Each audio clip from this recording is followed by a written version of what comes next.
Bonsoir.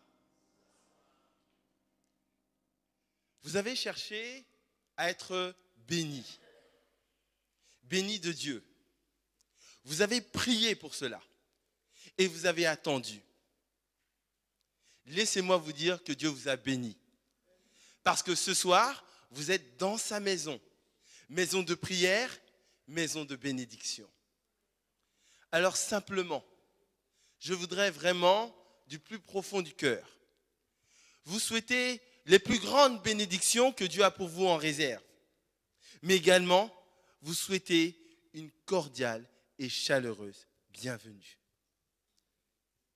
Y aurait-il peut-être quelqu'un qui n'aurait pas l'habitude de venir avec nous depuis samedi, depuis le moment de ces conférences? Je sais qu'il y a encore des places et que cela va se remplir. Simplement, vous souhaitez encore une fois une cordiale et chaleureuse bienvenue. Que Dieu vous bénisse.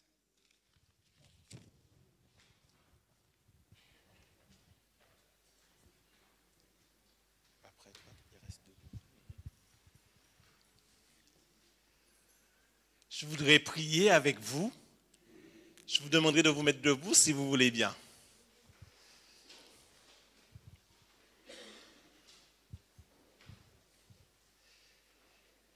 Éternel, notre Dieu, nous te sommes reconnaissants pour les bontés que tu déverses sur nous. Nous te disons merci puisque nous sommes en vie et nous sommes là en ta présence. Merci pour toutes les miséricordes, le fait que tu nous accordes la vie.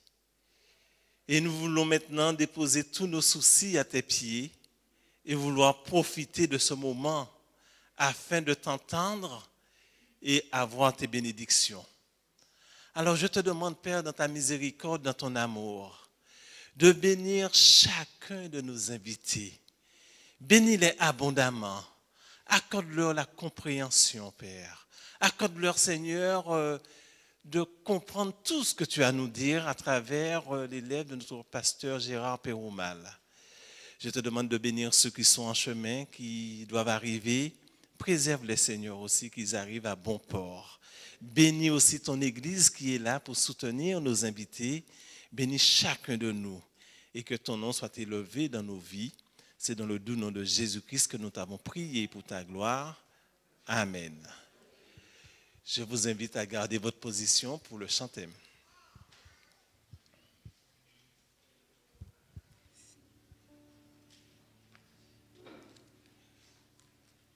Mon âme bénit l'Éternel.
Merci, vous pouvez vous asseoir.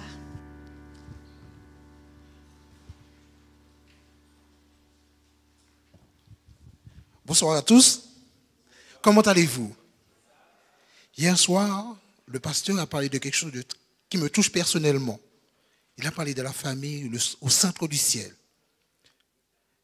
Deux choses qui m'ont vraiment touché dans cette prédication, c'est un couple qui bâtit sa vie sur Jésus a toujours la victoire dans tous les compartiments de leur vie. Et la deuxième chose, c'est que pour que Dieu puisse intervenir dans nos vies, il faut ôter la pierre.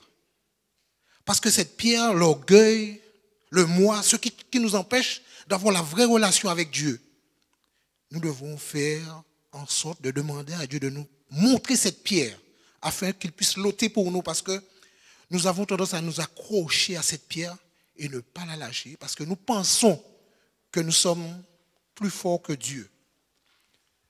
J'ai bien aimé parce que la famille, c'est quelque chose qui compte vraiment beaucoup pour moi. C'est quelque chose de très important pour chacun de nous, n'est-ce pas? Et lorsque Jésus est au centre, nous avons la victoire. Nous gagnons sur tous les plans de notre vie. Et la personne qui est en face de nous, nous ne pouvons que l'aimer. Les erreurs que l'on peut faire, le pardon est présent, n'est-ce pas? Et tout ça, c'est pour la gloire de Dieu. Ce soir, Gérard va nous parler de, excusez-moi, jeunes gens, que fais-tu? Alors, je laisse la parole à Gérard.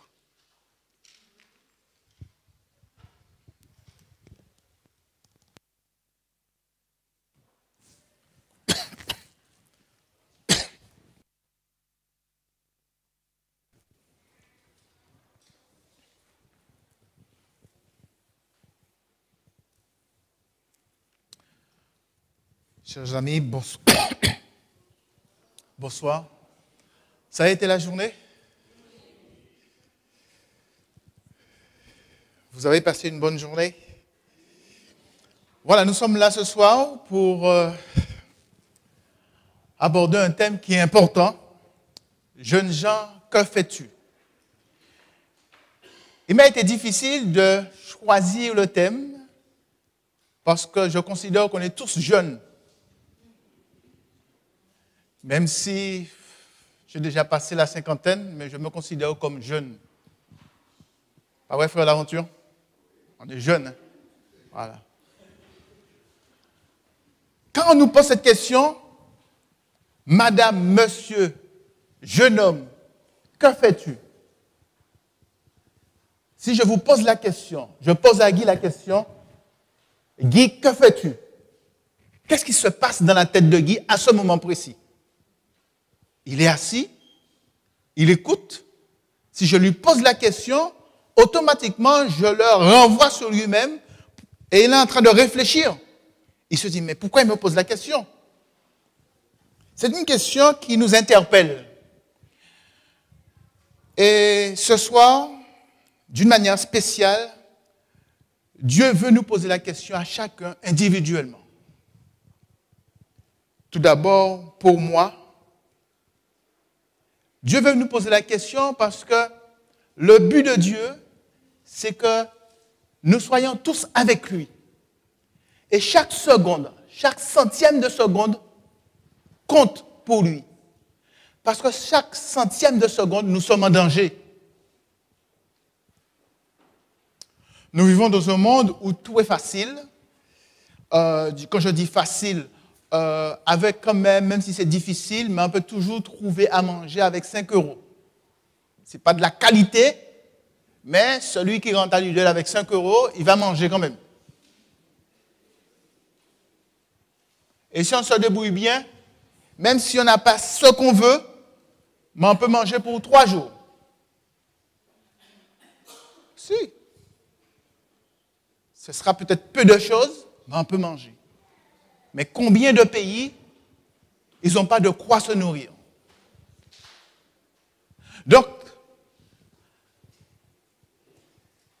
j'entendais sur la radio, en venant à Pierrefitte, un homme d'origine haïtienne et qui disait, on lui posait la question, comment ça se passe chez vous par rapport à la publicité pour les disques, enfin pour les, pas disques, les CD. Il dit que c'est très difficile, c'est très difficile. C'est pas comme chez vous aux Antilles. Vous êtes vraiment bien. Vous avez un privilège. Vous êtes français. Alors l'animateur lui pose la question, mais pourquoi vous dites ça? Ben nous, il n'y a pas de sécurité sociale. Si on est malade, si on n'a pas l'argent qu'il faut, eh bien, on ne peut pas se faire soigner.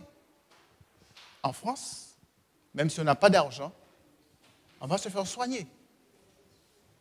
Alors vous voyez, on est dans un monde, même si c'est difficile, mais les choses sont tellement normales pour nous que quand ça va bien, on ne se pose pas de questions. Par contre, quand ça va mal, on s'interroge, on demande à prier, on s'interroge. Et c'est une réaction humaine qui est normale. Et quand Dieu nous pose la question, jeunes gens, que fais-tu? Madame, monsieur, jeune homme, que fais-tu? Dieu est en train d'attirer notre attention, d'essayer de nous bousculer, de nous faire prendre conscience que chaque seconde de notre vie est capitale. Combien de personnes passent à côté de la vie éternelle parce que simplement, ils ont repoussé à demain. Simplement, ils ont cru qu'ils ont le temps devant eux. Simplement, ils ont cru qu'ils sont jeunes, ils ont le temps. Je disais à mes enfants, dès que je suis arrivé en France, la première chose que j'ai pris, c'est que j'ai pris une assurance décès.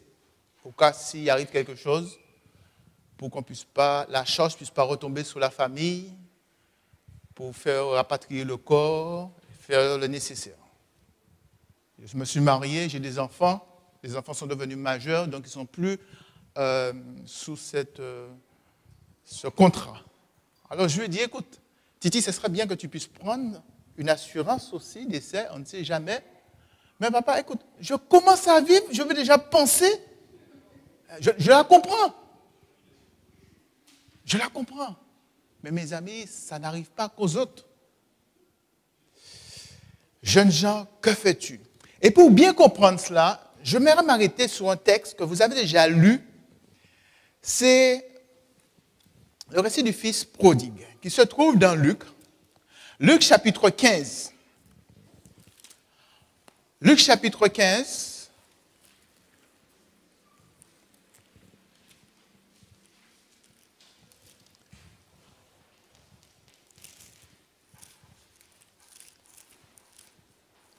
Alors, Luc chapitre 15, à partir du verset 11, nous lisons. Alors Jésus dit, il dit encore, un homme avait 2 fils. Le plus jeune dit à son père, mon père, donne-moi la part de bien qui doit me revenir.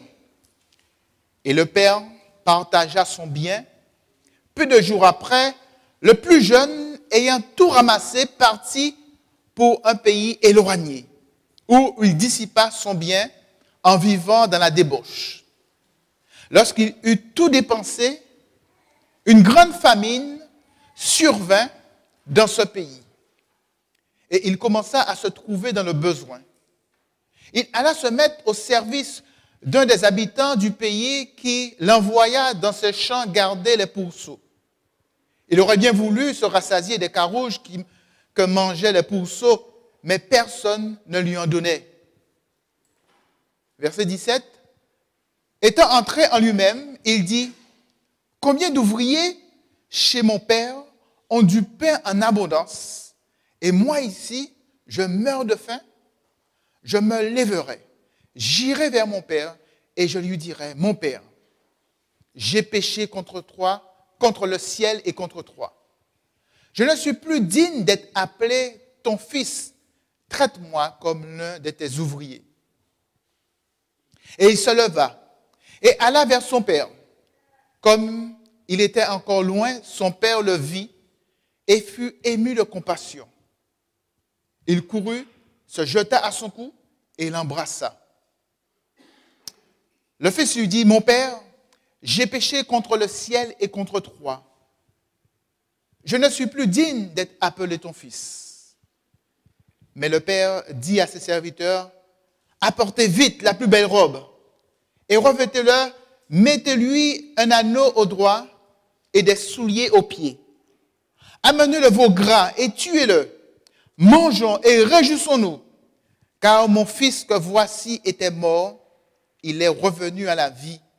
Il était perdu, il est retrouvé et ils commencèrent à se réjouir. Je ne vais pas aborder le fils aîné, mais je vais me concentrer sur le fils cadet. Le fils aîné, bien entendu, à sa part aussi, il n'est pas clean comme on pouvait penser, mais ce n'est pas l'objet de la réflexion ce soir. On nous dit que ce jeune fils demanda à son père la part de bien qui doit lui revenir. Autrement dit, il est en train de dire à son père, écoute, tu as déjà fait ton testament, donne-moi ce qui me revient. C'est une question vraiment grave à cette époque.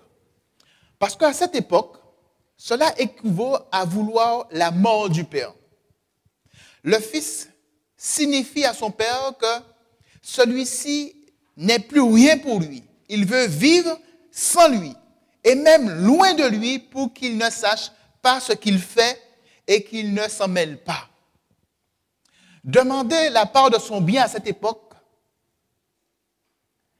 signifiait qu'on souhaite la mort du père. C'est une question grave. Le père, bien entendu, va respecter le choix de son fils. Je ne sais pas si, pour ceux qui ont des enfants, votre enfant lui dit, « Papa, donne-moi la part de mon bien qui me revient. » Surtout si vous avez acheté il y a une dizaine d'années et vous savez de toutes les manières que ça va rester pour les enfants. Alors si le fils vient vers son père et dit cela, je suis sûr que Guy va dire, « Ah oui, mon fils, viens, papa avait déjà pensé à ça. Tiens ta part, voilà, on va vendre la maison, comme ça, je vais continuer à payer le crédit, mais tu as la part de ta maison. » En tout cas, je ne connais pas toutes les mentalités, mais je ne crois pas un Antillais va dire cela.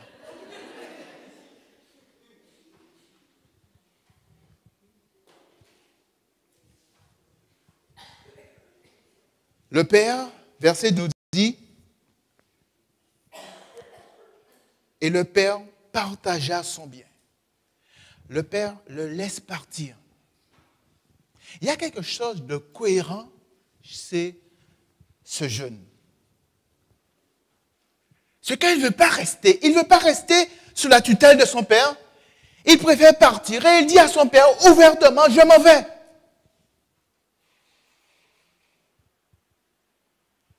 Je préfère qu'un enfant me dise les 4 vérités, mais ne pas faire semblant. Comme Dieu préfère que nous puissions lui dire les choses exactement, mais ne pas faire semblant. C'est ça qui peine à notre Dieu. C'est de voir que nous entendons sa voix, nous sommes là avec lui, mais nous ne l'écoutons pas.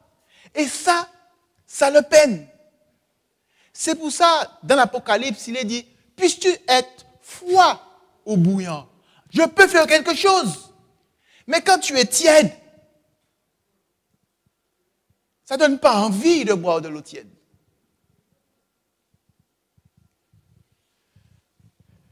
Il y a une sœur qui me disait, boire de l'eau tiède le matin, ça... Donc j'ai commencé, mais ce n'était pas bon. Donc j'ai arrêté vite fait. C'est bon pour la santé, ce n'est pas bon pour la sensation qu'on a. Et vous comprenez, le fils cadet, il est honnête. Il n'est pas juste, mais il est honnête. Il ne veut pas rester, il préfère partir.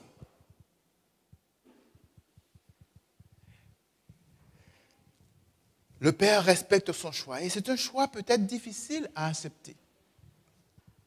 Mais Dieu respecte notre choix.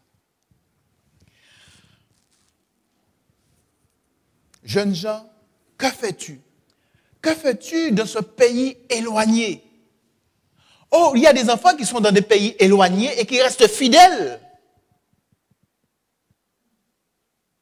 Mais ils sont là par obligation peut-être, pas par choix de s'éloigner de leur père. L'exemple de Daniel et ses 3 compagnons. Ils sont dans un pays éloigné, différent du milieu dans lequel ils ont grandi, et pourtant ils vont prendre la résolution de ne pas se souiller devant le maître du roi. Et ils vont rester fidèles à leur Dieu. Ils se sont retrouvés là par la force des choses. Mais il y en a ceux qui prennent la décision d'aller dans ce pays éloigné ou de rester là. Que fais-tu dans ce pays éloigné? Est-ce que tu ne vois pas ce qui se passe autour de toi? Et plus on s'éloigne de la maison du Père, plus on se trouve imbibé par la manière de faire de ce pays éloigné, et on arrive à faire des choses en temps normal qu'on n'aurait jamais fait.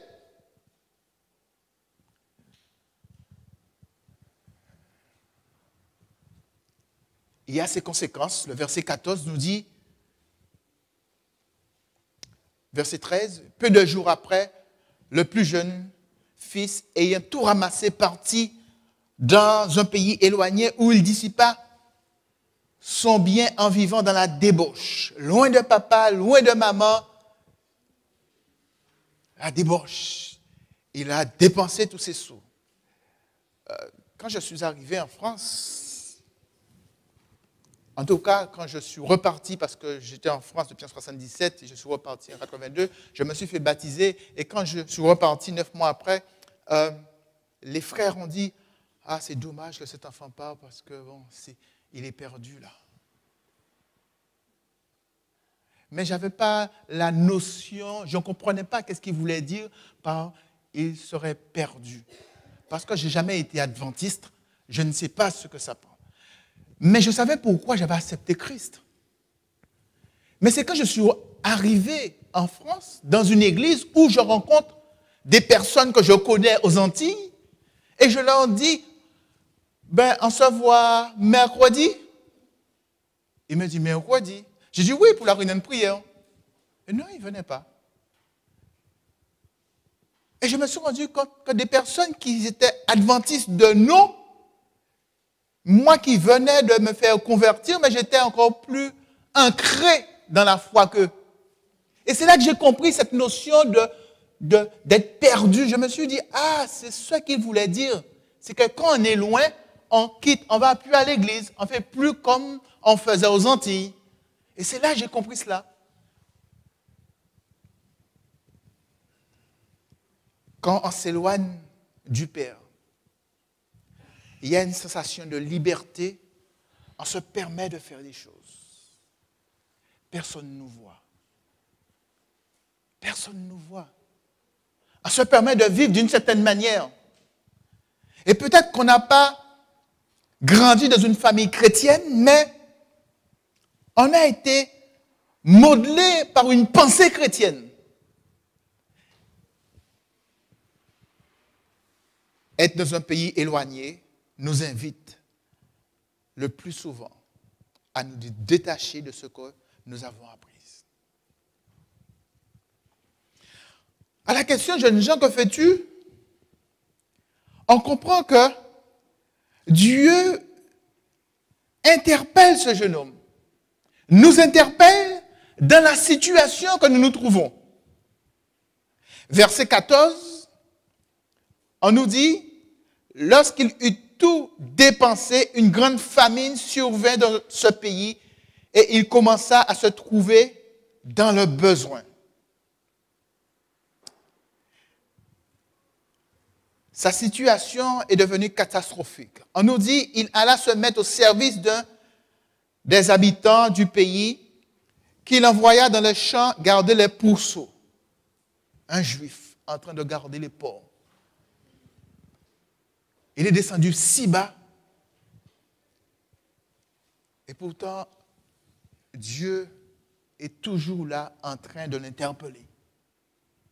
Quel que soit le niveau d'où nous descendons, même si nous traînons dans la boue, le Père nous regarde et continue à nous appeler. Le Père ne se décourage pas. Jeunes gens, que fais-tu dans le pays éloigné? Le point B, n'oublie pas que ton Père t'aime. Même dans cette situation, le Père garde son amour. Son amour ne change pas vis-à-vis de nous. Le verset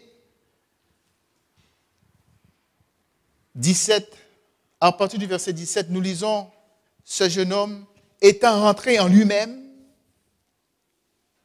il dit, combien d'ouvriers chez mon père ont du pain en abondance, et moi ici je meurs de faim. Il se passe quelque chose de primordial là dans sa vie. Il y a un examen de sa conscience. Il s'examine, il s'interroge. Vous savez, mes amis, tous nous avons été jeunes. Tous, ou du moins certains, nous avons fait les 400 coups. Moi, je me rappelle, papa a dit, je ne veux pas que vous fumez à la maison. Je me rappelle de ça, hein? J'entends sa voix dans mes oreilles. Et mon frère qui était plus jeune, on a un an de décalage, mon frère achetait son paquet de Marlboro, il fumait. Et je lui dis, t'as pas entendu, papa a dit, il ne faut pas fumer. Il me disait, en créole, essayez une. Essaye une cigarette. Et c'est comme ça que j'ai essayé une cigarette. Et quand j'ai vu que je n'arrivais pas à faire comme lui, parce que lui, il faisait la fumée rentrer, et puis il sortait par ses narines. Et moi, quand j'ai essayé ça, j'ai commencé à tousser. J'ai dit, non, j'arrête. Mais papa a dit de ne pas fumer chez lui.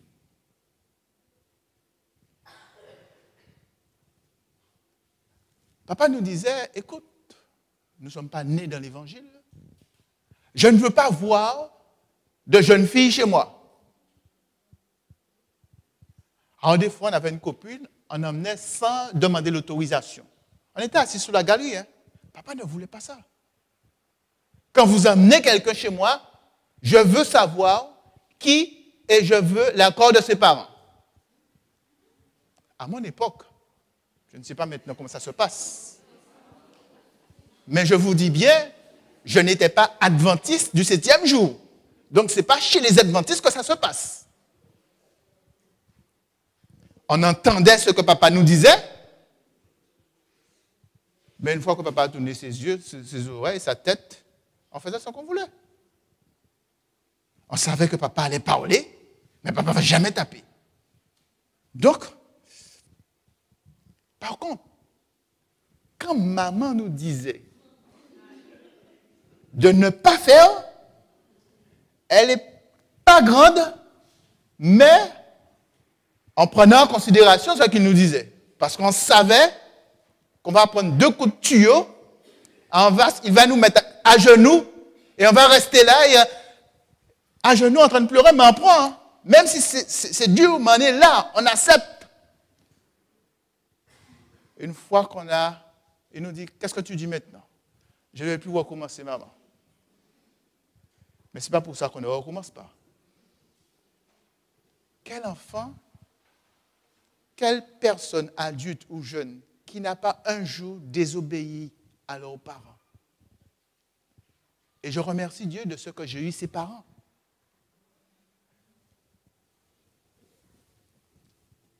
Quand Dieu parle à ce jeune homme à travers son père,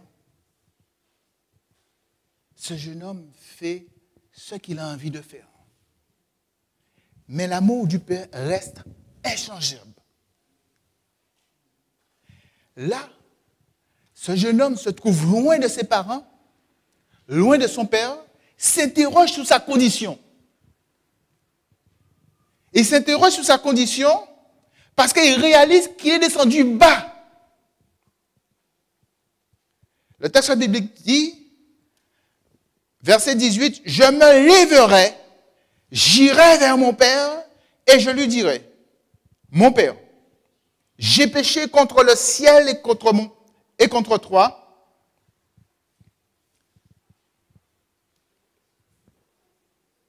Je ne suis plus digne d'être appelé ton fils. Traite-moi comme l'un de tes ouvriers. » Et là, si le père lui avait dit, tu pars, Tu veux ton bien, je te donne tes biens. Tu veux, tu pars.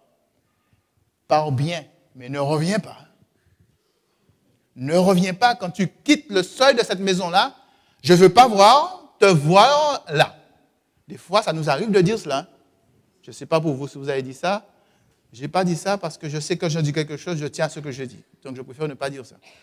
Mais ça ne veut pas dire que ça ne trotte pas dans notre tête à un moment donné. Hein. Si le Père avait parlé ainsi pour son Fils, on pourrait se poser la question, est-ce qu'il aurait, après avoir réfléchi, dire, je me lèverai, j'irai vers mon Père.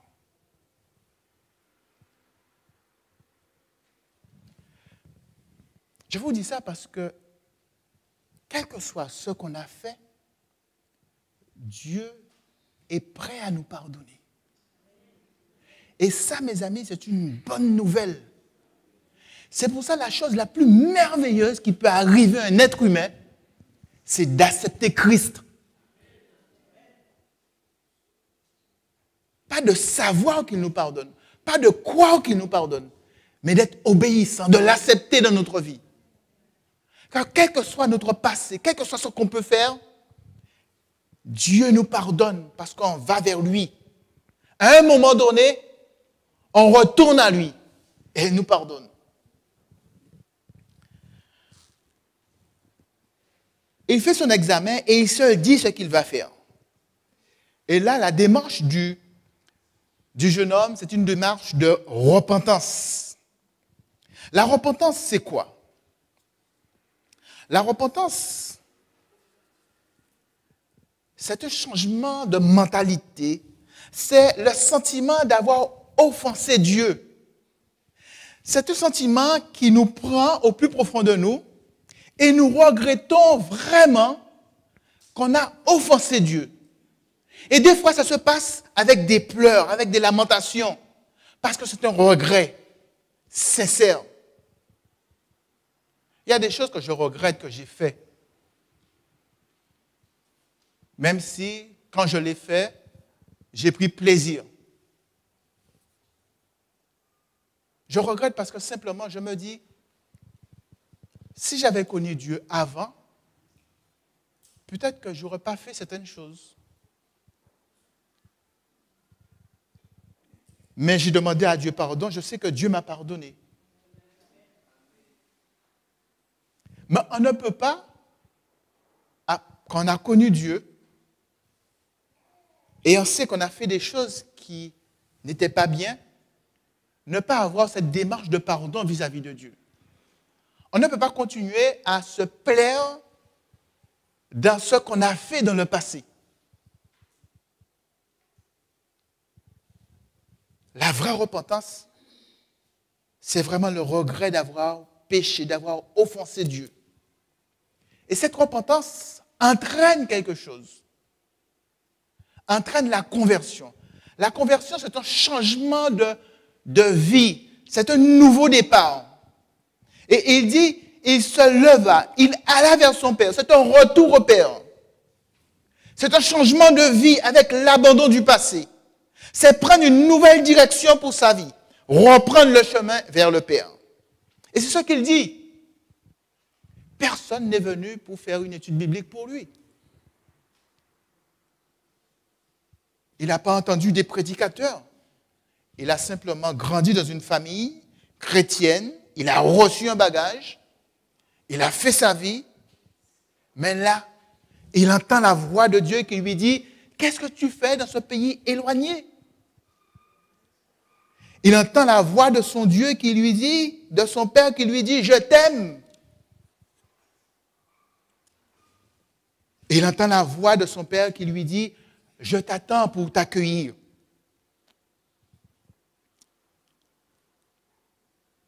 Le verset 19 nous dit, le verset 20, pardon.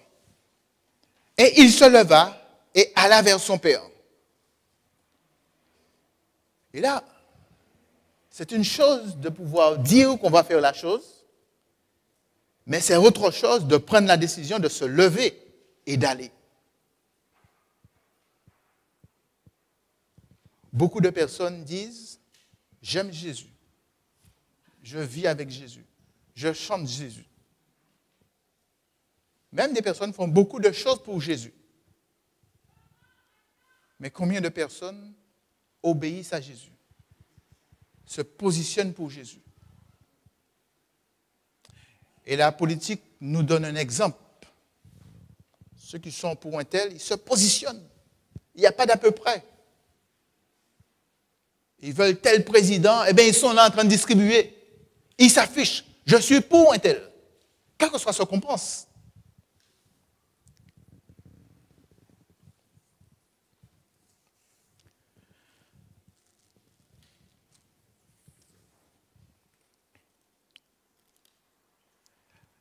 Ton père te guette ton retour. Jeunes gens, que fais-tu? Ton père guette ton retour. Le verset 20 nous dit, il se leva et alla vers son père. Comme il était encore loin, son père le vit et fut ému de compassion.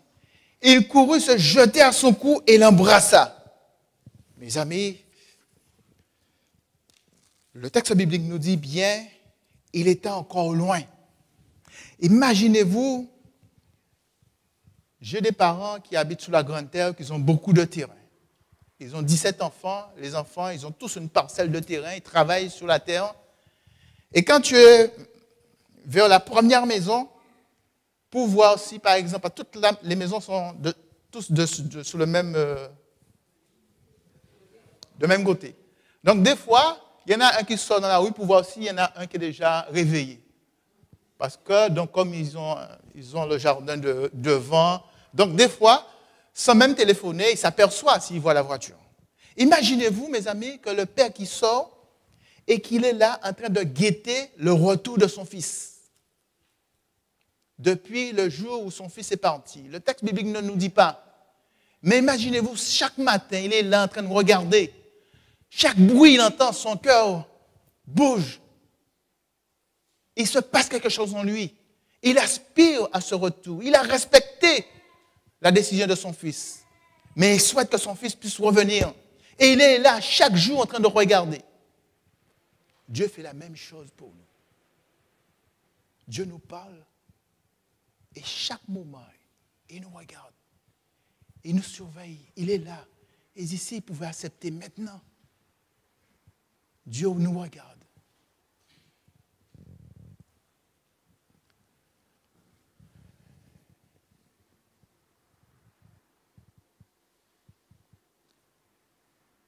On nous dit, son père le vit et fut ému de compassion. Je ne sais pas si ça vous est déjà arrivé, vous aspirez à voir quelqu'un, mais vous ne pensez pas que la personne serait là aujourd'hui. Et quand vous voyez la personne, il se passe quelque chose en vous. Vous avez déjà eu cette impression?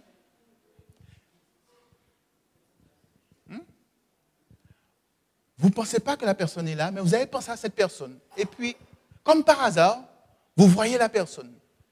Il y a une sorte d'émotion, quelque chose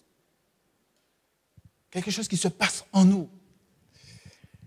Et là, le texte nous dit, le père, quand il le vit, fut ému de compassion. Le mot compassion est présent dans la Bible. Et avec Jésus, on la mentionne 5 fois, mais chaque fois qu'il y a le mot compassion, il y a quelque chose qui se passe. Et on pourrait penser que le père, en voyant son fils, qu'est-ce qui se passe dans son cœur? Comme celui qui aime un homme, un jeune homme ou une jeune fille. Et on est là, on est pourvu que s'il passait, qu'est-ce que je pourrais lui dire? Et puis on ne le voit pas. Et le jour où on le voit, il se passe quelque chose dans nos vies, dans notre tête. Imaginez-vous le père en train de regarder la venue de son fils. On nous dit, quand il le vit, il fut ému de compassion. Nous retrouvons pour la première fois la notion de compassion dans Matthieu 9, 36. Il est écrit, Jésus, en voyant la foule, eut compassion car elle était comme des brebis n'ayant pas de berger. La deuxième fois, il est utilisé dans Matthieu 14, verset 15 et Matthieu 15, verset 32.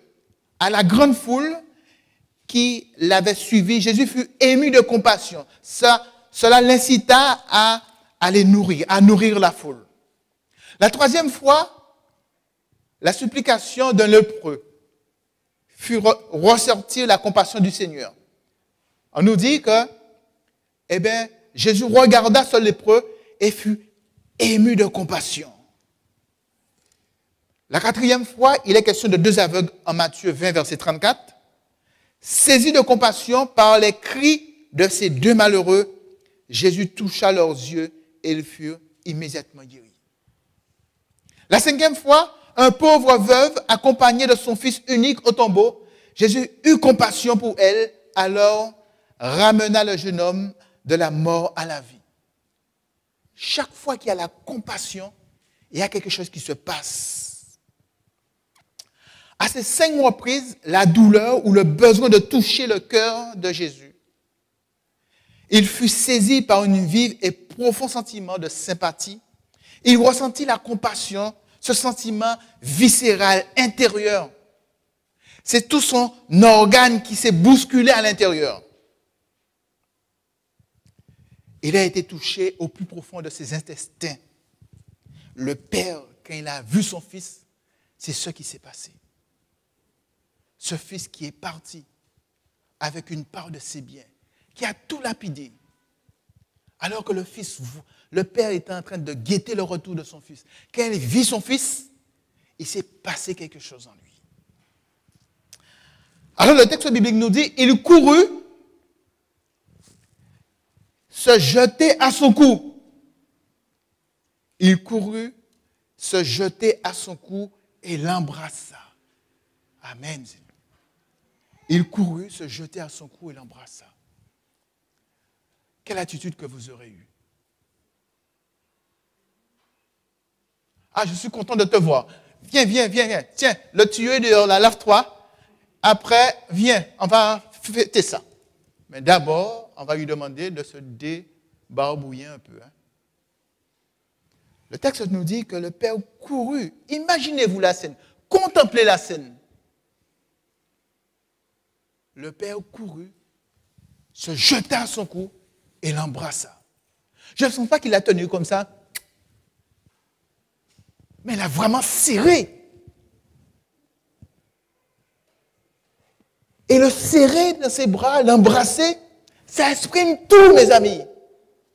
Et quand quelqu'un qui est dans un pays éloigné, qui s'est éloigné de Dieu, revient à Jésus, c'est de la même manière, Jésus le tient, Jésus l'embrasse. Alors qu'il a envie de dire, Seigneur, j'aurais pas dû, j'ai fait ceci à maman, j'ai fait ceci à papa, j'aurais pas dû, pardonne-moi. Dieu l'embrasse, Dieu ne lui donne pas le temps de dire certaines choses. Et là, c'est ce qui s'est passé. Le texte biblique nous dit, le fils lui dit, mon père, j'ai péché contre le ciel et contre toi. Je ne suis plus digne d'être appelé ton fils. Et le père ne le laisse pas finir. Parce que ce qu'il avait prévu de dire, il avait prévu de dire plus. Il avait prévu de dire, traite-moi comme l'un de tes ouvriers. Mais le père ne peut pas accepter ça. Il va l'arrêter.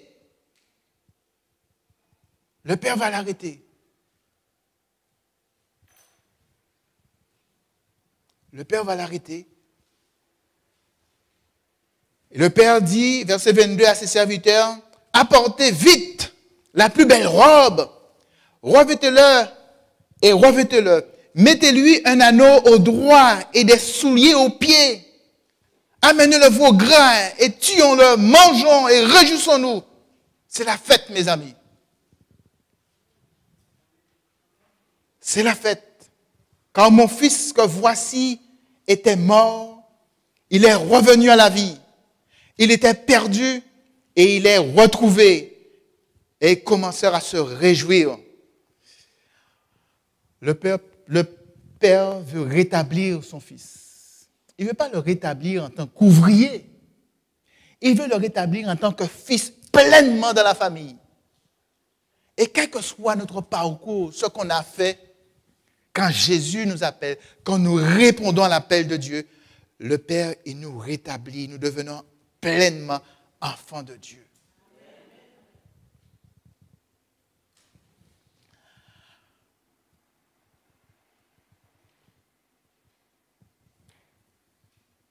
Dans la plus belle robe, nous voyons le symbole d'une acceptation totale dans le bien-aimé. Dans l'anneau, le symbole d'une relation éternelle établie. Dans les sandales, le signe de la qualité de fils, quand le serviteur entrait pieds nus dans la maison de leur maître. Le veau gras et la fête de la famille expriment l'allégresse du ciel, et en particulier la joie du Père. Le Fils qui était mort, moralement, spirituellement, mais maintenant, il est ressuscité. La Bible nous dit dans Luc 15, verset 7, « Il y a plus de joie pour un seul pécheur qui se repente que pour 99 de justes qui n'ont pas besoin de repentance. » Et c'est pour ça le baptême, c'est l'une des choses les plus merveilleuses qui peut arriver à un homme, une femme. Alors, jeunes gens, que fais-tu? Que fais-tu dans le pays éloigné? N'oublie pas que ton Père t'aime. Ton Père t'attend pour t'accueillir. Et il guette ton retour pour te rétablir dans la famille. Chers amis, peut-être nombreux parmi vous ont goûté à ce pays éloigné. Et c'est l'occasion pour vous de dire à Dieu que vous voulez retrouver cette grande famille. Vous voulez être à nouveau son fils bien-aimé. Je vous invite, pour ceux qui le désirent, vraiment à vous mettre debout, non pas parce que je le dis, parce que c'est moi, mais parce qu'au plus profond de vous, vous voulez vivre cette réalité. Au plus profond de vous, vous comprenez que le Seigneur vous parle encore aujourd'hui. Au plus profond de vous, vous prenez conscience que pendant des années, vous avez marché loin de Dieu. Mais aujourd'hui, c'est le temps de faire le pas vers le Père. D'une manière déterminée, d'accepter ce Jésus dans notre vie. Car le texte finit ainsi. Car mon fils que voici était mort, il est ressuscité à la vie. Il était perdu et il est retrouvé. Et ils commencèrent à se réjouir. Chers amis, peut-être aussi, il y en a parmi nous qui ont fait alliance avec Dieu. Et quelque part, dans notre parcours de vie, alors que nous croyons que nous étions vraiment sous la tutelle du Christ, mais par le choix que nous avons fait dans la vie, nous nous sommes écartés. Et peut-être c'est l'occasion pour nous de redire au Seigneur, Seigneur, je veux vraiment être ta fille, ton fils, car je sais ce que tu as fait pour nous. Je sais ce que tu as fait pour moi. Et c'est l'occasion pour nous, mes amis, de le manifester en se mettant debout. Que le Seigneur vous guide. Ne vous mettez pas debout, je le dis et je le répète souvent, parce que c'est moi qui le dis, mais parce que c'est ce que vous vivez. Si vous ne vivez pas ça, ce n'est pas la peine de vous mettre debout. Mais si vous voulez que le Seigneur puisse se manifester dans vos vies, alors je vous invite à avoir cette démarche envers Dieu.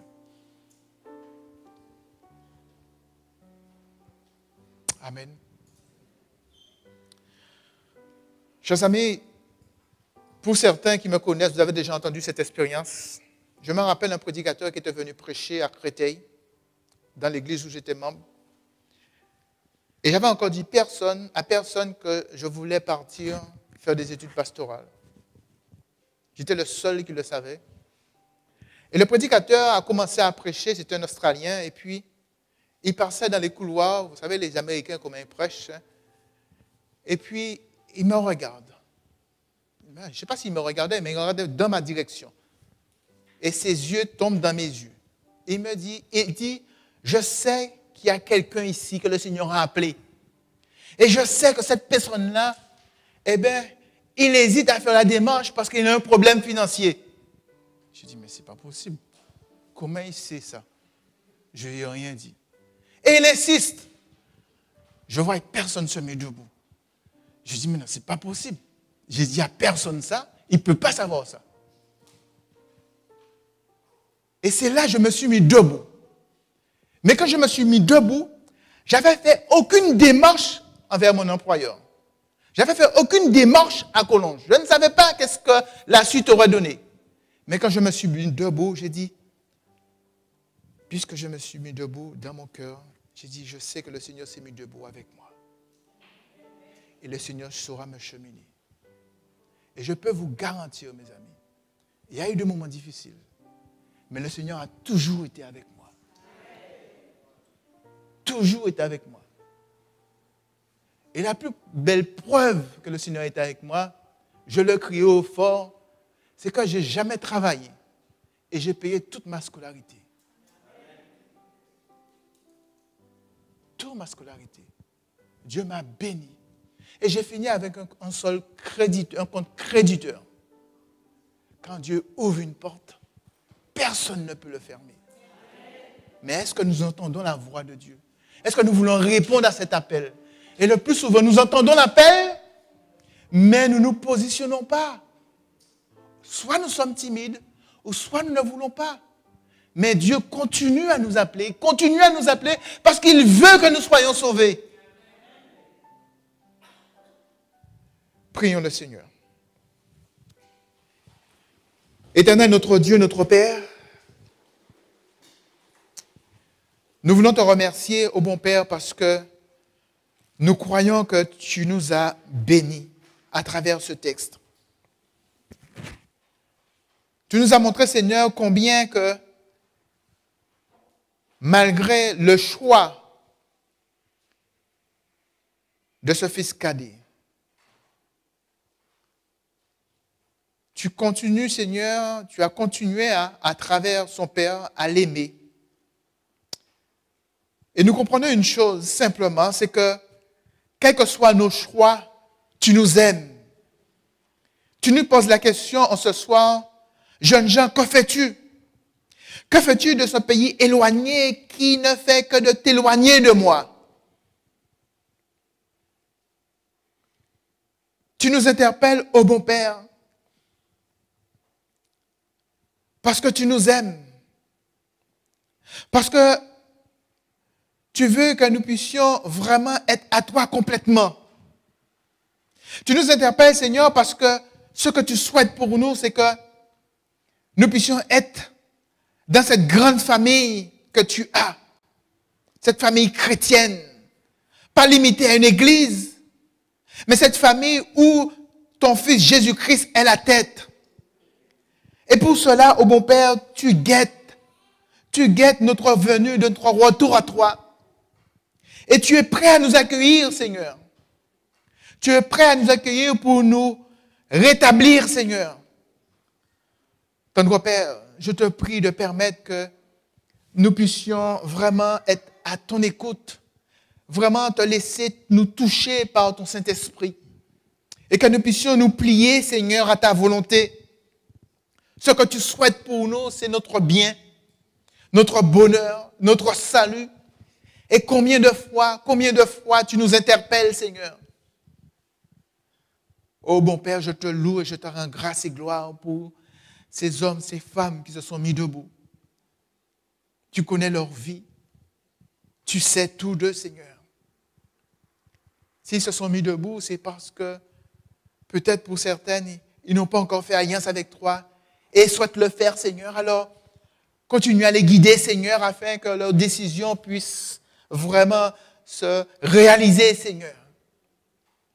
Il y en a peut-être, Seigneur, qui se sont mis debout, peut-être à un moment donné, se sont écartés de toi, Seigneur. Mais là aussi, tu nous montres, Seigneur, que tu ne nous juges pas. Tu nous accueilles, Seigneur. Tu nous relèves. Tu nous rétablis, Seigneur. Alors, Seigneur, comment ne pas te remercier? Comment ne pas te rendre gloire, Seigneur, pour le Dieu que tu es? Oui, tendre Père, je veux élever ton Saint-Nom, car tu es vraiment magnifique, Seigneur. Merci pour ce que tu fais dans nos vies. Et merci pour ce que tu feras encore, Seigneur, car tu es Dieu, notre Père. C'est toi seul qui sais ce dont nous avons besoin. Merci, Seigneur, d'avoir fait ce qu'il faut pour que nous puissions être avec toi pour l'éternité. Merci de nous avoir encore interpellés en ce soir. Au nom de Jésus-Christ, ton Fils bien-aimé, je t'ai prié. Amen. Je voudrais simplement rappeler que demain soir, nous allons rencontrer tous ceux et celles qui souhaitent vraiment faire alliance avec le Seigneur. Sabbat 25. Donc, après la conférence de demain, je vous prie, pour ceux qui le souhaitent, de rester un court moment pour qu'on puisse vous rencontrer.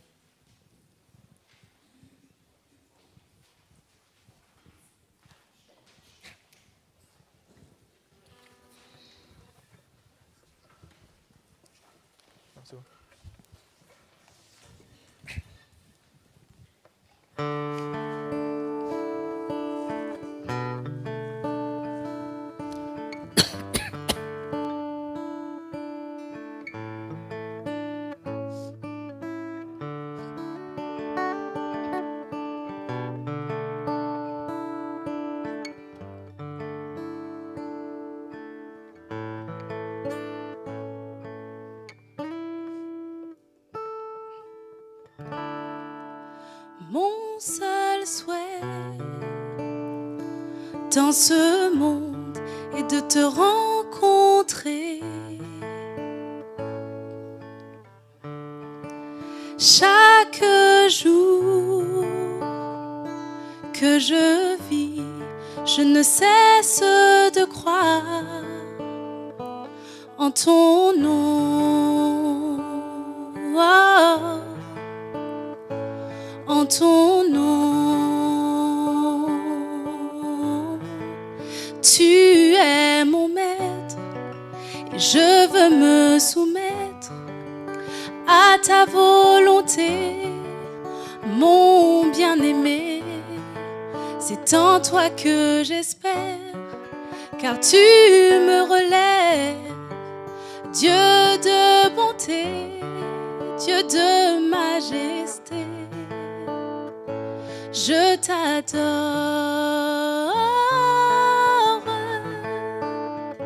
je t'adore.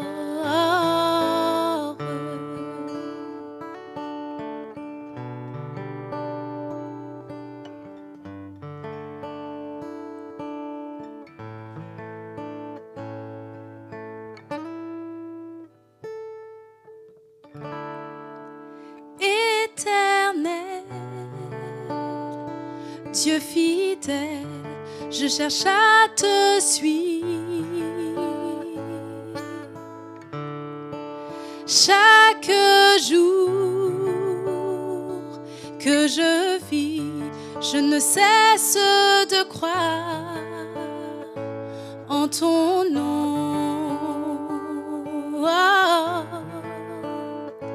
en ton nom. Tu es mon maître et je veux me soumettre à ta volonté, mon bien-aimé. C'est en toi que j'espère, car tu me relèves, Dieu de bonté, Dieu de majesté. Tu es mon maître et je veux me soumettre à ta volonté, mon bien-aimé. C'est en toi que j'espère, car tu me relèves, Dieu de bonté, Dieu de majesté. Oui, je t'adore.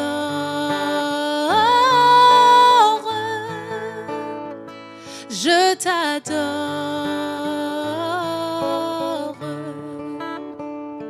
Je t'adore.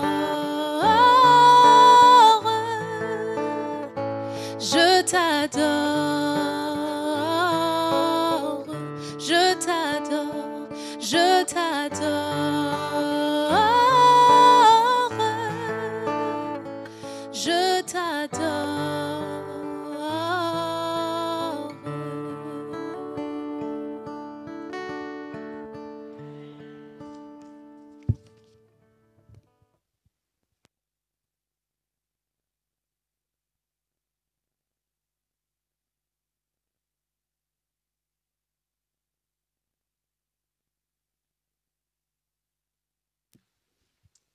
Je vous invite à vous mettre debout.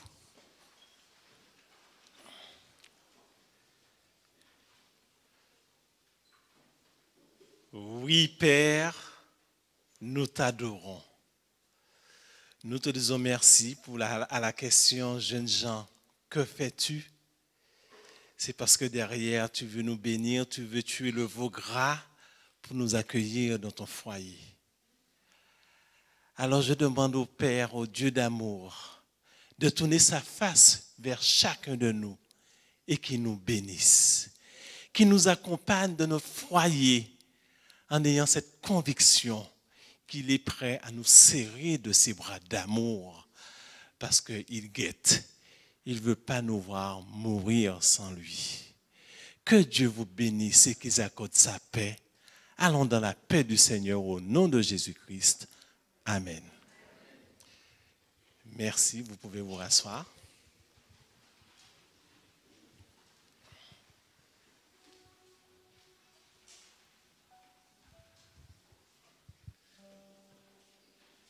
Jeunes gens, que fais-tu? C'était le thème de la prédication de ce soir. N'oublie pas que ton Père t'aime. Ton Père, notre Dieu, est prêt à nous accueillir. N'est-ce pas? On a l'impression que vous n'êtes pas concernés. Le Dieu que nous aimons est prêt à nous accueillir. Et la chose la plus surprenante, c'est que ce Dieu-là guette notre retour. Il attend que l'on revienne vers lui. Pour faire quoi d'après vous? Pour nous rétablir, pour nous mettre comme nous étions à la création. Demain soir, nous avons un sujet très intéressant. Y a-t-il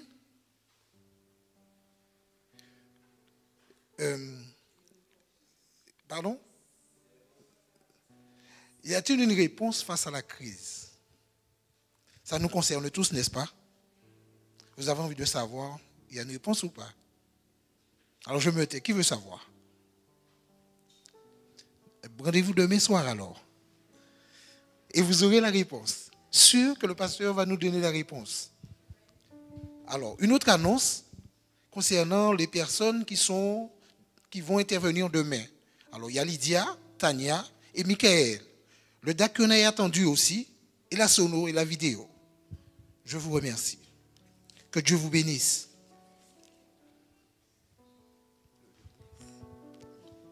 J'invite le service du diaconat à organiser la sortie et nous chanterons notre chant-thème « Mon âme bénit l'Éternel ».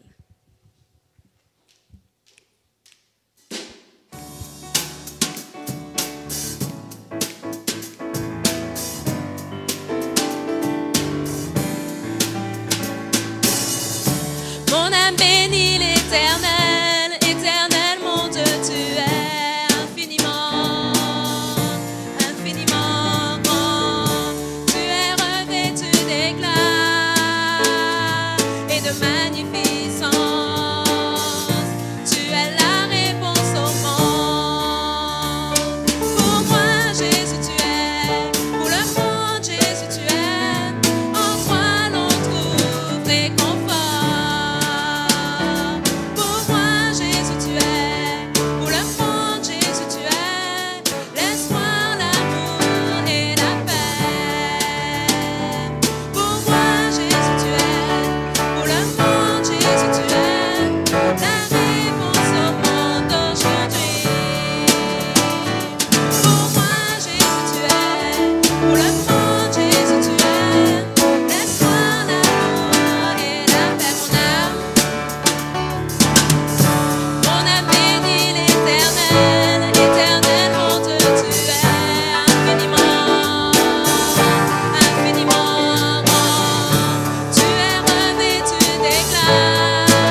réconfort.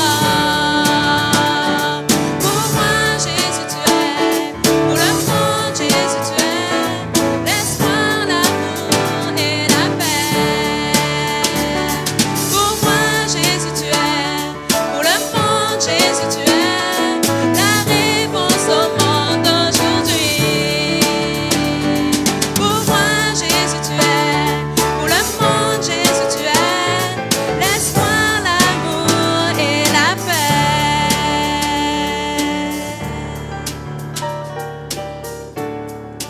Bonne soirée à tous et rendez-vous demain si Dieu veut.